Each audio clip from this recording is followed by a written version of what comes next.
Well, hello there everybody. I'm going to be showing you a couple of ways that I've been playing lately.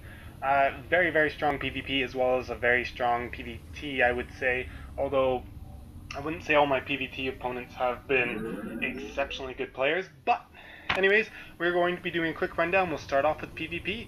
And basically what I will do is, this player was actually random. So my positioning is a lot different. Usually I'll build my first pylon so I can just see the top of the ramp to make sure I don't get a cannon rush probe sneaking in, but I try and keep it as close to my base as possible, so that way if they get up my ramp for any reason, my buildings aren't out and exposed, and my probes, I can keep everything nice and close. I'll usually build, somewhere right around here, the first pylon I'd like to do right around there, and then build my buildings right behind it, around it, whatever.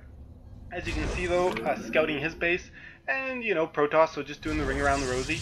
And you can get your gateway at 12 or 13, and then you get your gas 14 or 15, doesn't really matter.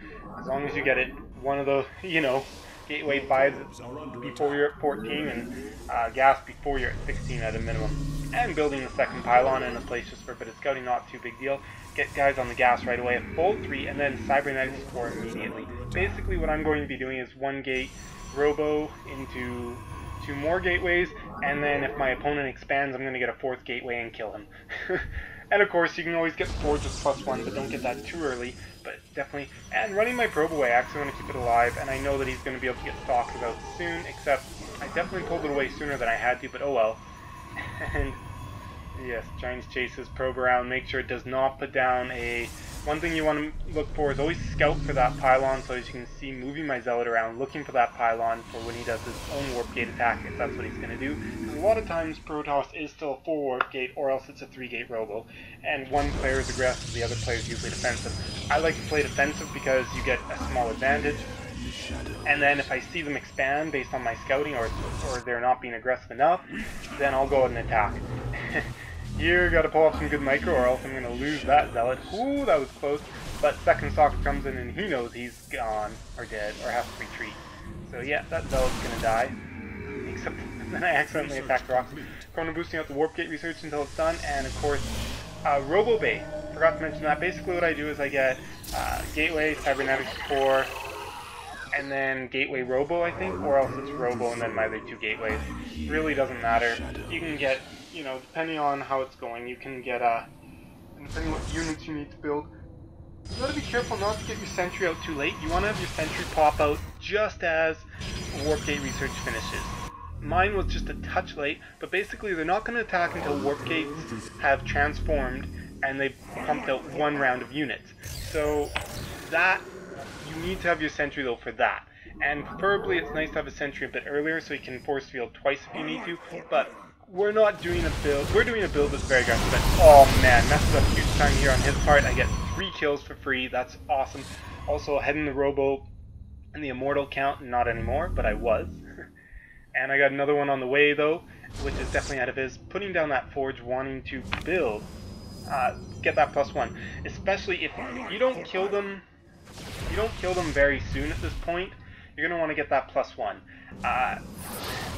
I'm definitely, because of this tiny ramp and because of the weird place to engage, this is not happening the way I'd usually like to. Usually, at this point I'd be in their base and killing them, and especially if they've expanded, which I don't know that he has, but I'm pretty certain that he has. It's kind of safe to assume based on how passive he's being and size of his army. And there we go. And as you can see now, oh, he just makes a huge mistake here, running through, getting bottlenecked again. But zealots in the front, a lot of people underestimate zealots. Sure, stalkers are great and all, but if you don't have enough zealots, you will lose. You are guaranteed to lose. Anyways, as I was trying to say, you will lose if you don't have enough zealots. Zealots go and attack immortals. Immortals without micro, they'll shoot back at the zealots. They don't get their bonus damage versus armored, so they don't kill the stalkers really fast. Zealots also pretty decent at killing just pretty much everything they touch. And the other thing is, especially stalkers. So if you've got to make sure that you have enough. But I really like this immortal. This immortal opening is real safe because what you can do is, if they expand, you're going to break them. If they expand, you are going to break them. If they're aggressive and attacking you, you just play defensively, be able to use force fields, use the high ground to your advantage, hope that they don't get blink, and if they do, be prepared for it. And then you get Colossi as fast as you can, and you just start pumping out Colossi. And I am going to quickly find another replay. We'll run, but I do believe I got up in some colossi. So we'll just zoom through this one as fast as we can and see what happens. And once again, if you look, you'll notice, 9 pylon, everyone put that, and 12 or 13 gateway. In this case, it was 13 again. Then you get your gas after that. Your other one, transfer your gas, blah, blah, blah, blah. Scouting around, making sure he's doing the same thing, because it's very important. If you get 2 gate, 2-gate is very, very powerful if you don't 2-gate or have, usually 2-gate is the best answer to 2-gate. But also another good option is just to get a cannon and forwards, but you have to get that right away. So it's going to be kind of hard. And of course he's going for a robo as well. Both of us pretty much on par this game. And and he's getting the +1 weapons very early. A lot of little skirmishes. I lose a little bit there, but I'm not worried. Oh, wait, that's me. I got some good stuff there. And actually, this game is quite a little bit different because I actually managed to get a really good contain. I just had... yeah, so I've managed to get a good contain. I've been warping some units, but at the same time, you'll notice I've got my +1, came out a lot faster. And that's making a huge difference to +1. And I'm making him waste energy here. Like, he's got enough sentries to keep doing it forever. But, I let him know that I'm there. And of course, he's going to poke that pylon, but gotta be careful. Don't want to actually lose any units. Because right now, all I'm doing is contain, expand. Sadly, he does actually scout this, and very smart on him doing warp prism play. When you're contained like this, throw a warp prism. Go in there. That's an awesome thing to do. And, but his micro, he's too focused on defending his main ramp. And there we go. And the warp prism, really just put it right in their base. Like, or a lot closer than he does. Because he puts it down over here. No, put it like right here. Right in their base. And I'm just poking, letting him know that I'm there, making sure he wastes energy. And now that this is done, I know that I've got a big advantage. I've got my next build that much faster than him that it doesn't matter if he now expands. So that's why I'm pulling back. I'm just going to have more defensive posture. We're going to hold the watchtower, of course, having killed those zealots and now the warp prism. And yeah, so that's what I'm going to do. I've got my base up well before him. I know I can go into macro bay. Macro game. You can see the robotics bay is done and colossi production will begin shortly. The only thing you want to make sure of is you want to try and be a little greedy when you can. Try not to build too much production. Try not to build too much units before, if you can't afford your workers, obviously. But so you just want to have a nice balance there. And that's why sometimes, you won't build that colossi right away. You'll wait until you have a couple of workers queued up and then start the colossi.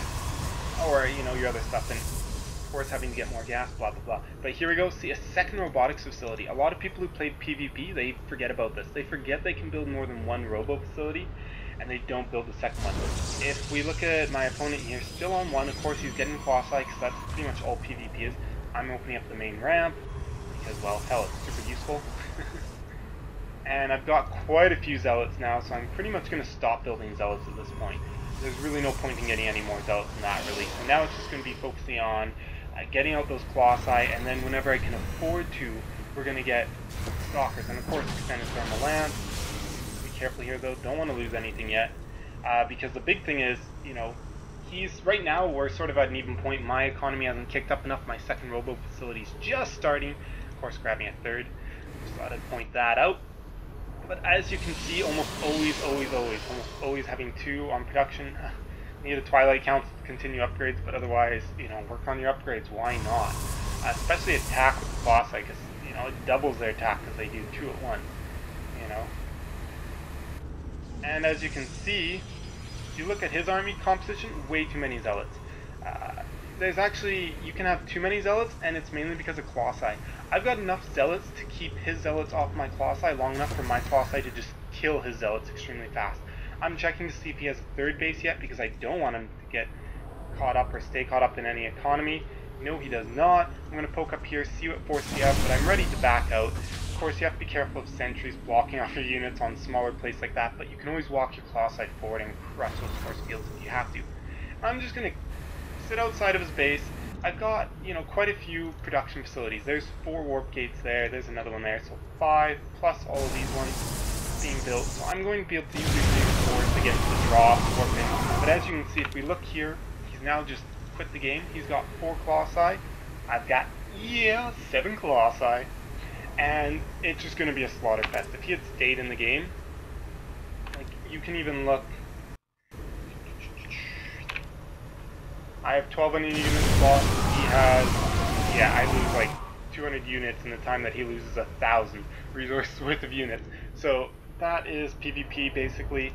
Just, play a little defensively at the beginning. If they expand, go kill them. Just go out, all kill them if they expand. But of course, when you got tiny ramps like this and you can't get up there, you can either get Blink, get fancy Blink up there, boom, But I like to play it safe. I just play the contain. I did a bit of macro, got up the second robo facility, and boom, you get a 10 of Colossi, you win the game. Okay, let's move on now. And where is the PvT? Come on. There we go. Finally a PvT. And I'm pretty sure I won this because I think I've won every one of my last games except for 2 PvPs and then the PvZs, of course. So let's start this one off kind of fast. This one I don't really have a solid build opening or order. I really haven't refined it. Basically, I like to fast expand a lot of times first Terran though because they usually fast expand, but that depends. You have to do your scouting. But the big thing I want to point out with PvT is just the metagame, the whole long-term plan. We're going to scout around here, and what we're looking for is we're looking for, does the barracks come down? Does the gas come down? And note, he's actually going command center first, and I just missed that really bad. I thought maybe he was cheesing me because his barracks hadn't come down. So if I'd stayed just a little longer, I would have seen command center first and felt completely comfortable. See, I built the forging cannon overreaction. But, if I had known he was doing this first, I would have also just gone straight for an expansion. But my expansion is not too far off. It's not too bad. I just didn't build a zealot to be able to try and keep up with things. As we can see, wow, he is going extremely barracks heavy. Wow, I guess he just hasn't scouted and he wants to prepare for anything, because if I 4-gate him right now, he would die. And, so... Anyways, but that's not really me. I don't like to 4-gate first Terran, only really in Protoss first Protoss, and even then, I usually get the Robo instead of just 4-gate. A couple sentries, just because I got the cannon, and of course my Stalker's already alive. Stalker's insanely good against Marines because of all the micro you can do. The core cannon does go down, but with this many Stalkers, you don't even really micro against that small number of Marines. And just those Zealots doing so much damage because he didn't have the micro, thank God. And I picked off a ton of free reinforcements. Never say no to that. Anyways, let's slow this down and let's take a look at where the game is progressing. As you'll notice, Twilight Council is now finished, not even 10 minutes. Couldn't tell you the best timing, but I like to get a pretty fast Twilight Council. Sometimes even faster than that, but usually, somewhere around the 7 to 8 minute mark I like to start my Twilight Council. And notice I only have 3 gateways right now. You really, really, really want to work, you want to know what they're doing. You have to know, do they have, like, I've scouted that he expanded, so I'm not, and I pushed off that initial attack, and I held it, and so now I'm just working off of 3 gateways right now, and that was so that I could get all my tech up real fast, because you really, really want to get your tech up fast. I like to go fast charge, not everybody does, but it's been working really well for me in the gold, high gold, playing a lot of platinum players as well, and it's just been working great for me. So now you can see though, I got the cannon, just prevent drops, scout, all those little things, they help for sure. Let's go to my camera now. But as I was trying to say, and I kept getting tongue-tied, is, you don't want to build too many production facilities right away if you don't have to. It's just a bit of scouting that'll tell you. And right for the picking. Command center going down. I don't see any army guarding it. I'm going to send my observer up to the top of his ramp. I'm going to stay there, see what's happening. As you can see, charge really the only thing being researched right now. My army's still pretty small, so I'm going to have to watch it carefully on the mini-map, wherever, because if they get stuck in an engagement, I could lose my entire army when it's this small, and that'd be disastrous. But as you can see, Adion finally, 3 more gateways, having a good position there to be able to make sure his units aren't coming from the top, although if they came from the back, I'd be screwed. Force a cancel. Now I'm just going to retreat as fast as I can, because I do not want to have to engage any of his army. And Robo Bay, Robo Facility, basically just going to be building Immortal. This game is a little different than most for me. Most of the time I'd already have a Immortal or 2 out. This game, you know, I just don't, as I said, I don't have a perfect build, perfect strategy, anything. I just play a general feel as I play along. Storm coming down, and of course, soon you'll notice I'm going to start getting out some immortals sooner or later. I really haven't done too much scouting other than checking what bases he has, but, you know, I can't remember. I don't think I did a fly-through through his base. Might have. No, I didn't do a proper fly-through through his base with my observer, but nonetheless, getting a third expansion, can always cancel it if I have to, but, you know, feel pretty good about the fact that I denied this. He was trying to expand, tells me that he probably didn't have a huge army, so I can afford to get my third. And of course, getting some Templars out now, want to keep them out to work up on that energy. And you can see the immortal production finally being started, and of course weapons. Now, usually against Terran, I'll get my armor first. This game just totally forgot. Just, you know, wasn't one of my A games, but usually I'll get my armor a lot earlier. Get it pretty early in the game, especially if they're going to be aggressive. And this game I didn't. I was playing on my top, so, you know, I didn't really know if he'd be that aggressive or not. And there we go, finally sending it in for a proper scout. And as you can see though, not too many stalkers, just a few stalkers to be able to pick off units in the back, or pick off, whatchamacallit, those, pick off medevacs with one. And a couple storms, not perfect storms, but pretty decent storms. And I'm pretty happy here. Those zealots though, you know, causing a lot of distraction well.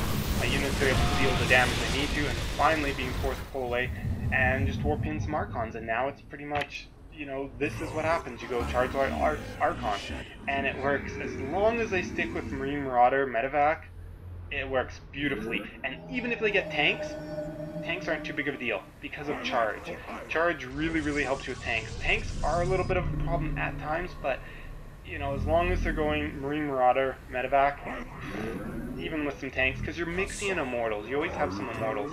Most games I'll usually have 4 or 5 immortals in my army, and of course here you'll see I have this guy to feed back medevacs, and this guy. This is what makes PvT possible, in my opinion. PvT is possible because of feedback on medevacs. I really, really hate to be giving away this little dirty secret, but I will, in the interest of helping Terran players, even if it means I lose, is send in medevacs with low energy. Do not send in medevacs with high amounts of energy, because 99% of the games I play, medevacs have enough energy that I can feed back and kill it. And that's just, you can't afford that. Now this guy actually is a little out of place, should have put him down a little bit lower. Oh well. And yeah, so my army is doing pretty well here. If we look at the units lost tab, I'm actually ahead, which for Protoss, that seems, you know, like impossible. But anyways, this is what you do to deny those drops. And, you know, I'm a little vulnerable here, but at the same time, he has to come through this way to come down here, or he has to go through here, and it's very unlikely. Here, he comes here. Well, if he wants to go down around the bottom and try and go around to get to this base, I can see him and I can prepare. I can warp in a couple of High Templars, whatever. And yeah, that's really all there is to that. And as you can see, not too many stalkers. I actually would like a couple more, but not the end of the world. And I don't even have sentries, because, you know what, I could use sentries and they could help me win the game at times, but I don't need sentries to help me win, which is the awesome part. And you'll see what I mean though. See, it really should be right around here, because usually drops do come in from pretty low. And thankfully for him, his medevacs didn't quite have full energy. He was just able to keep them from dying, those 2 that I feed back. So, but what you'll notice here is I'm just going to push into his base. That's a huge force he sent in here, huge. So I'm just going to say, screw it, I'm just going to go into your base and try and kill you. And then build up a bunch of charge lots here, because charge lots, very, very good against an army that can't micro away. Very, very good. Of course, beginning to get those stalkers going in attack, that was a bit of a bungle for me. And the big thing you notice is I waited until I had enough units to engage this. But apparently I didn't, because I'm still taking a lot of damage. But I took out a ton here, so I'm feeling pretty happy to retreat now, because I really don't want to start losing anything on the low ground. Or immortals. Horrible micro on my end. It's not the intention. That Archon comes in though and absolutely finishes that off. And I'm not even worried. Look, he didn't even take out my robotics facility. That's awesome for me. He did take out my Twilight Council and my Templar Archives, which totally sucked. But I've got enough Templar out right now to be able to do what I want. No understanding of why he chose to try and expand there instead of here. Thought that was a dumb move, but whatever. I'll take that. And as you can see though, oh, not with my army, but if we look at the army composition, right now a lot of Archons and stalkers, but again, a ton of charge slots. And this game, as I said, I don't really have that many immortals, but most games will have 4 or 5 immortals. I'm really not sure why I forgot about these units. Oh, and another drop. Let's go back and watch that just because it was pure awesome. Pure awesome. That storm was wicked. Feedback and then storm. That was just awesome. Feedback wasn't even really needed. Oh, hey, that looks pretty. And of course he leaves the game because, well, pretty much he knows that I've won the game. I don't know if he's seen my... No, he hasn't seen this base, but, you know, if you look at the supply counts, you can just see. When you're at 92 supply this late in the game and your opponent just killed you and warped in a ton of units like this, you know it's game over. But yeah, that's basically what you do, is just charge a lot Archon mix, and then you just got a couple of High Templars with feedback to deny drops and fish tits. And of course, you want to have a lot of gateways. If you look, that is how many gateways I have. So 16 gateways right now. It's always a good idea to have a lot of gateways and keep expanding as much as you can, because the big thing is you need to be able to warp in a ton of units at once against a drop, and as well replacing your army is kind of important.